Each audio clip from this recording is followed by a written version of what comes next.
বলেছে সরকার নিরপেক্ষ বলতে কেউ নেই, বলেছিল না? বলেছিল। কিন্তু বাংলাদেশে 1991, 1996 চট্টগ্রাম নগরের ইপিজেড থানাধীন ৩৯ নং দক্ষিণ হালিশহর ওয়ার্ডে বাংলাদেশ জামায়াতে ইসলামীর উদ্যোগে এক ঈদ পূর্ণমিলনী ও সাংস্কৃতিক অনুষ্ঠান সম্পন্ন হয়েছে। অনুষ্ঠানের প্রধান অতিথির বক্তব্যে নগর জামায়াতের আমির ও কেন্দ্রীয় মজলিসে শুরা সদস্য নজরুল ইসলাম বিএনপিকে শান্তিপূর্ণ ও সহনশীল রাজনীতি করার অনুরোধ জানান। নজরুল ইসলাম তার বক্তব্যে বলেন, ইরান যুদ্ধের অজুহাত দেখিয়ে দেশে যারা কৃত্রিম তেল সংকট তৈরি করে অপরাজনীতি করছে এবং সাধারণ মানুষের স্বাভাবিক জীবনযাত্রায় বিঘ্ন ঘটাচ্ছে তাদের কঠোরভাবে প্রতিহত করতে হবে।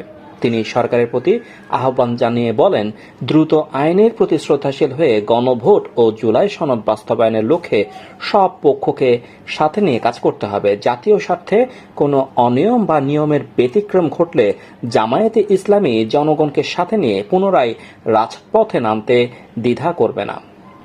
ওয়ার্ড জামায়াতের আমির মোহাম্মদ ওসমান গনির সভাপতিত্বে এবং সাধারণ সম্পাদক মোহাম্মদ আবদুল্লাহ আল আরিফের সঞ্চালনায় অনুষ্ঠানে বিশেষ অতিথি হিসেবে উপস্থিত ছিলেন সাবেক এমপি প্রার্থী ও ৩৭ নং ওয়ার্ড কাউন্সিলর আলহাজ শফিউল আলম, ইপিজেড থানা জামায়াতের আমির মোহাম্মদ আবুল মোকাররম, ৩৯ নং ওয়ার্ডের কাউন্সিলর প্রার্থী ও শিক্ষাবিদ মোহাম্মদ শাহেদ, বিশিষ্ট সমাজসেবক ও ব্যবসায়ী হাজী মোহাম্মদ মুজিবুল হক বাবুল, এছাড়া ওয়ার্ড জামায়াতের বিএম সেক্রেটারি মোহাম্মদ আব্দুর রহিম বিশ্বাস, বায়তুল মাল সম্পাদক মাওলানা মোহাম্মদ মোজাম্মেল হক, প্রচার ও প্রকাশনা সম্পাদক মোহাম্মদ ফখরুল ইসলাম এবং জামায়াতের নেতা আবুল কালাম সহ যুব জামায়াত ও ছাত্র শিবিরের বিভিন্ন পর্যায়ের নেতাকর্মীরা উপস্থিত ছিলেন।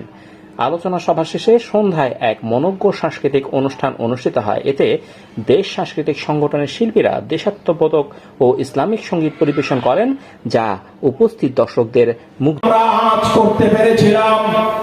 আমরা বিশ্বাস করতাম বাংলাদেশী দেশনেত্রী বেগম খালেদা জিয়া যদি আজকে বেঁচে থাকতো তাহলে আমরা বিশ্বাস করতাম এবং এখনো করি, তিনি যদি বেঁচে থাকতেন জাতির সাথে বিশ্বাসঘাতকতা হতে পারত না। তিনি যেহেতু অসুস্থ ছিলেন, তিনি ইন্তেকাল করেছেন, আমরা আশঙ্কা করেছিলাম বেগম খালেদা জিয়াবিহীন যে বিএনপি, সেই বিএনপি এবং তাদের নেতৃবৃন্দ আধিপত্যবাদীদেরকে মুচলেকা দিয়ে দেশে এসে বাংলাদেশে নির্বাচনে অংশগ্রহণ করেছে। আর যেই মুচলেকার শর্ত তারা ওয়াদা করেছে তাদের প্রভুদের কাছে, তার অংশ হিসেবে তারা হয়তো জুলাই সনদ বাস্তবায়ন করবে না।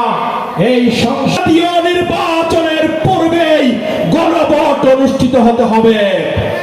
আজকে জাতির কাছে স্পষ্ট, জামাত ইসলামীর এই দাবি যদি অন্তর্বর্তীকালীন সরকার মেনে নিত, আজকে বিএনপি ক্ষমতায় এসে জুলাই শহীদদের রক্তের সাথে বেইমানি করতে পারত না। এই বিএনপি এবং জামাত ইসলামীর দীর্ঘ প্রায় 16টি বছর আমরা ফ্যাসিবাদের বিরুদ্ধে লড়াই করেছিলাম।